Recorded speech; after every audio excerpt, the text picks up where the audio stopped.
How to turn off safe mode without power button.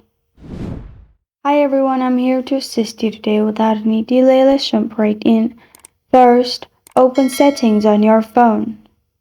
Click on search button located at top right corner of your screen.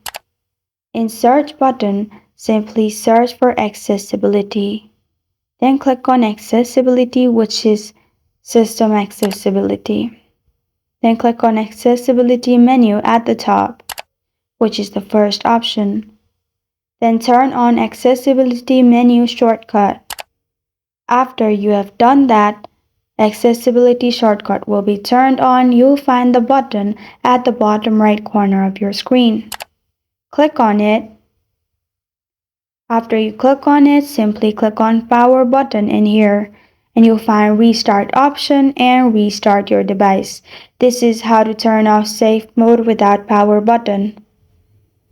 Thank you for joining me today. If this video helps you out, please leave a like and subscribe for more. Got a question or want to suggest a topic, comment below. Thank you for watching.